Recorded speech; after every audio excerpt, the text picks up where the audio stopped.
Hi అండి. ఈ వీడియోలో ఫార్మేటివ్ అసెస్మెంట్స్ అంటే ప్రాజెక్ట్స్ గురించి వివరిస్తాను. సో ఏమేం ప్రాజెక్ట్ ఇచ్చాం, ఇది ప్రజెంట్ 8th క్లాస్కి సంబంధించినవి. So month wise FA1, FA2, FA3, FA4 conduct చేస్తాము. సో అందులో టాపిక్ వచ్చేసి ప్రాజెక్ట్ రిఫ్లెక్షన్ ఇస్తుంటాము. సో ప్రాజెక్ట్ అయితే లెసన్ వైజ్ ఏది ఉంటుందో అది, రిఫ్లెక్షన్ అయితేనేమో ఏదైనా మోరల్ స్టోరీ ఉంటే ఆ మోరల్ స్టోరీస్ రాయాలి. సో అలాగే ఆ మోరల్ స్టోరీస్ ద్వారా మీరు ఏం నేర్చుకున్నారా, నీతి కథల ద్వారా కంపల్సరీ కథ రాశారు అంటే అందులో కొన్ని పాత్రలు ఉంటాయి కదా. సో ఆ పాత్రల ద్వారా మీరు ఏం నేర్చుకున్నారు, ఏం నేర్చుకోకూడదు అనుకుంటున్నారు అనేది కూడా లాస్ట్లో నివేదిక రాయాల్సి ఉంటుంది. సో ఈ ప్రాజెక్ట్కి అలాగే రిఫ్లెక్షన్కి బట్టి సో మార్క్స్ ఇస్తూ ఉంటాము. సో అందులోనే written work, project work and slip test, so మొత్తం కలిపి టోటల్ 20 మార్క్స్కి ఉంటాయి. సో 20 మార్క్స్ గ్రేడ్ ఉంటుంది. సో ఇలా FA1కి, FA2కి, FA3కి అలాగే FA4కి ఉంటుంది. సో ఒకసారి 8th క్లాస్ వల్ల ప్రాజెక్ట్స్ చూద్దాం. సో మొదటగా ప్రాథమిక సమాచారం. ప్రాథమిక సమాచారంలో సమీక్షకురాలి పేరు, తరగతి, క్రమ సంఖ్య, విషయం, పాఠశాల పేరు, సో తెలుగు యోచన పని శీర్షిక అంటే ప్రాజెక్ట్కి ఒక టైటిల్ రాసి రాయడం. సో అబ్బాయిలు అయితేనేమో సమీక్షకుడి పేరు అని రాసుకోవాల్సి ఉంటుంది. సో పేరు, సో మీరు ఏ తరగతి చదువుతుంటే ఆ తరగతి, మీ క్రమ సంఖ్య ఏంటిది, విషయం వచ్చేసి తెలుగు, పాఠశాల పేరు ఏదైతే ఉందో అది రాయాలి. ఇది ప్రాథమిక సమాచారం కిందికి వస్తుంది. సో నెక్స్ట్ వచ్చేసి, సో ఇక్కడ ఇచ్చిన క్వశ్చన్ వచ్చేసి, సో 8th క్లాస్లో ఆల్రెడీ బండారి బసవన్న పాఠం ఉంటుందండి. సో ఆ పాఠానికి రిలేటెడ్గా బండారి బసవన్న వలె మీకు తెలిసిన ఇంకొక భక్తుడి గురించి రాయండి. అతనికి సంబంధించినటువంటి చిత్రాలను అతికించండి లేదా గీయండి అనేసి క్వశ్చన్ అన్నమాట. సో ఇక్కడ వీళ్ళు వచ్చేసి భక్త ప్రహ్లాద గురించి రాశారు.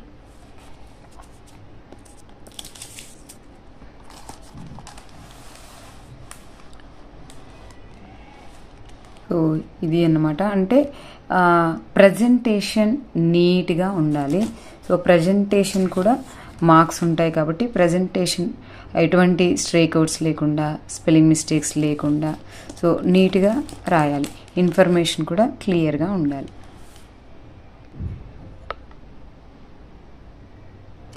ఆల్మోస్ట్ అందరికీ FA1 ప్రాజెక్ట్ కంప్లీట్ అయ్యే ఉంటుంది. కాకపోతే యూజ్ అవుతుంది, అసలు ఏంటి, ఎలా రాస్తారు అనేది తెలుస్తుంది. మామూలుగా అయితే మాకు ఇంతకుముందు ఎలా అంటే only white papers, white records ఉండేవి, ఇలా బార్డర్స్ వచ్చి ఉండేవి కాదు. సో అప్పుడు పిల్లలందరూ ఏం చేసేవాళ్ళంటే బార్డర్స్ కూడా నీట్గా డెకరేట్ చేసి అంటే డ్రాయింగ్స్ వేస్తూ ఉండేవాళ్ళు. సో ఫ్లవర్స్ కానీ ఏదైనా కలర్స్ స్కెచెస్ యూజ్ చేసి లైన్స్ కొట్టడము అలాంటివి చేస్తూ ఉండేవారు. సో ఇప్పుడు డైరెక్ట్ అక్కడే అందులోనే ఇచ్చారు కాబట్టి సో వాళ్ళకు కూడా ఎక్కువ బర్డెన్ ఏమీ ఉండదు. డైరెక్ట్ మ్యాటర్ రాస్తే సరిపోతుంది. మ్యాటర్ రాసి ఆ డ్రాయింగ్స్ వేయడం, లేదు అంటే పిక్చర్స్ పేస్ట్ చేయడం అనేది ఉంటుంది.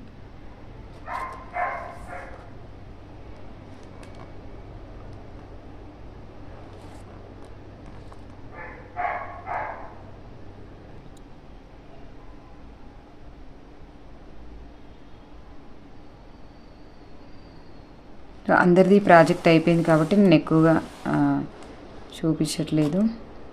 సో జస్ట్ బ్రీఫ్గా వీడియో చేస్తున్నాను.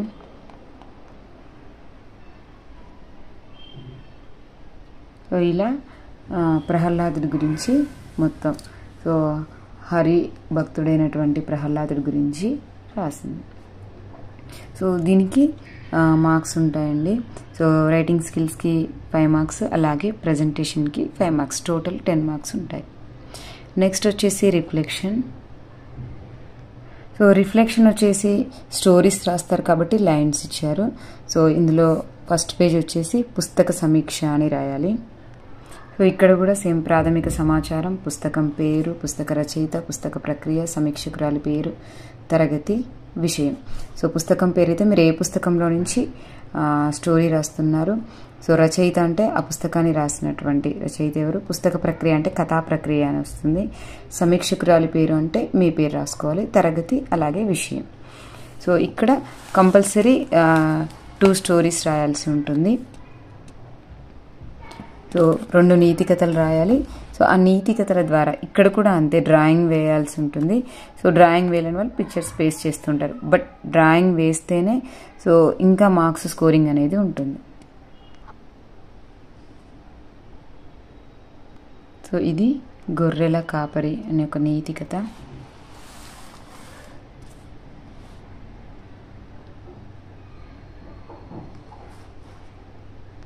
రెండవ కథ వచ్చేసి క్రూరులతో స్నేహం చేయరాదు.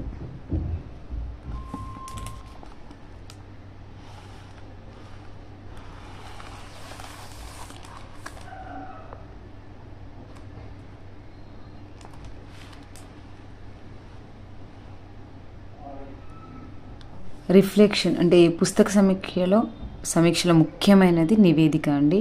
సో 2 కథలు రాస్తారుగా, ఆ 2 కథల ద్వారా మీరు ఏం నేర్చుకోవాలనుకుంటున్నారు, ఏం నేర్చుకోకూడదు అనుకుంటున్నారు, ఆ కథల యొక్క నీతి ఏంటి అనేది నివేదికలో రాయాల్సి ఉంటుంది. సో మొదటగా గొర్రెల కాపరి కథ రాసింది. అందులో నీతి వచ్చేసి అబద్ధాలు ఆడకూడదు, ఒకవేళ అబద్ధాలు చెప్పేవారు నిజం చెప్పినా ఎవరు నమ్మరు. నెక్స్ట్ తినేం నేర్చుకుందంట, నేను రాముడి నుండి అబద్ధాలు ఆడకూడదని నేర్చుకున్నాను. ఈ రాముడు అనే వ్యక్తి గొర్రెల కాపరి కథలో ఒక పాత్ర అన్నమాట. అబద్ధాలు నమ్మకాన్ని కోల్పోవడానికి దారి తీయవచ్చు, మరియు విశ్వాసం కోల్పోయినప్పుడు అవి మరలా చేయడం చాలా కష్టం. సో రావడం అనేది తిరిగి రావడం అనేది కష్టం అని రాస్తుంది. సో నెక్స్ట్ వచ్చేసి క్రూరులతో స్నేహం చేయరాదు అనే కథ ద్వారా ఏం నేర్చుకుంది.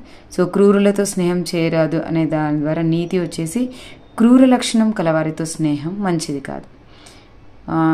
ఈ నేర్చుకున్నవి ఏంటి అంట, నేను ఇంద్రసముడి లాగా మొండిగా ఎవరి మాట లెక్క చేయకుండా ఉండకూడదని నేర్చుకున్నాను. క్రూరులతో స్నేహం చేస్తే అది మనకే హాని తలపెడుతుందని తెలుసుకున్నాను. సో ఇక్కడ మేము ఇచ్చే రిఫ్లెక్షన్ స్టోరీలో వాళ్ళే సొంతంగా కథలు రాసుకొస్తారు. అంటే స్టూడెంట్స్ ఎవరైతే ఉన్నారో వాళ్ళే సొంతంగా కథలు, అంటే మీరే సొంతంగా కథలు రాయాలి. ఆ కథల ద్వారా మీకు ఏమర్థమైంది అనేది కూడా మీరే రాయాల్సి ఉంటుంది. సో ఇక్కడ నివేదిక అనేది మెయిన్ ఇంపార్టెంట్ ఆ స్టోరీ మొత్తానికి. సో మీరు ఏం నేర్చుకున్నారో ఏం నేర్చుకోకూడదు అనేది మేము క్లియర్గా తెలుసుకుంటాం కాబట్టి దాన్ని బేస్ చేసుకుని కూడా మార్క్స్ ఇస్తూ ఉంటాం. సో ఇది రిఫ్లెక్షన్ మా. సో నెక్స్ట్ వచ్చేసి ఇది FA2కి సంబంధించినటువంటి తెలుగు యోచన పని. సో ఇందులో వచ్చేసి అసామాన్యులు పాఠం ఆధారంగా ఇవ్వడం జరిగింది. సేమ్ ఇక్కడ కూడా ప్రాథమిక సమాచారంలో సమీక్షకురాల పేరు, తరగతి, క్రమ సంఖ్య, విషయం, పాఠశాల పేరు, తెలుగు యోచన పని శీర్షిక ఇవన్నీ రాయాల్సి ఉంటుంది. సో ఇక్కడ అసామాన్యులు పాఠం ద్వారా మీకు నచ్చినటువంటి వృత్తుల గురించి రాయండి, అలాగే ఆ వృత్తులకు సంబంధించినటువంటి కొన్ని పాటలు రాయండి అనేసి ఇచ్చాను. సో రైతులకు సంబంధించి వాళ్ళు రైతుల గురించి పాడుకునేటటువంటి పాటలు. ఇది కుమ్మరి వారి గురించి, సో వాళ్ళ యొక్క గొప్పతనాన్ని వాళ్ళు చేసే పనిని తెలుపుతూ పాడే పాట. నెక్స్ట్ దీనికి కూడా ముగింపు ఉంటుంది. సో వాళ్ళ కష్టాన్ని గురించి తెలపడం. సో నెక్స్ట్ వచ్చేసి ఎవరైనా వృత్తి పనివారి గురించి రాయమన్నాను. సో ఇక్కడ చేనేత కార్మికుల గురించి రాశారు.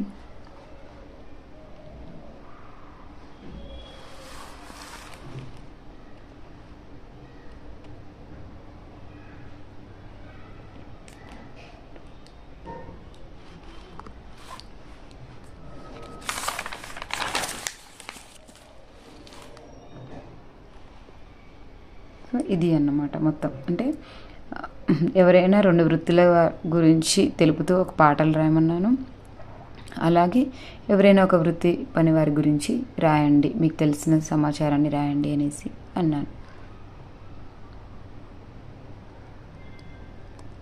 సో ఇది FA2కి సంబంధించినటువంటి ప్రాజెక్ట్. నెక్స్ట్ సేమ్ అలాగే మళ్ళీ రిఫ్లెక్షన్ ఉంటుంది. సో రిఫ్లెక్షన్లో ఈసారి FA2కి ఏమి ఇచ్చానంటే స్టోరీస్ కాకుండా మీకు ఇన్స్పిరేషన్గా ఉన్నటువంటి ఎవరైనా వ్యక్తుల గురించి రాయండి, సొసైటీలో రోల్ మోడల్గా ఉన్నటువంటి వ్యక్తుల గురించి రాయండి అని చెప్పాను. సో పిల్లలు వాటికి సంబంధించిన సమాచారాన్ని సేకరించి అందుకు సంబంధించిన చిత్రాలను కూడా పేస్ట్ చేయడం జరిగింది. సో ఈ వీడియో మీకు ఉపయోగపడుతుందని అనుకుంటున్నాను. నాకు తెలిసి ఇప్పటివరకు అందరిది FA2 వరకు కూడా కంప్లీట్ అయ్యే ఉంటుంది. సో నేను వీడియో చేయడానికి సరైన సమయం దొరకక సో ఇన్ని రోజులు టైం పట్టిందండి. సో ఇది మీకు యూజ్ అవుతుందనే అనుకుంటున్నాను. సో ఈ వీడియో కనుక మీకు నచ్చినట్లయితే లైక్ చేయండి, షేర్ చేయండి. ఎవరైనా కొత్తగా వీడియో చూస్తున్నట్లయితే సబ్స్క్రైబ్ చేసుకోండి. Thank you.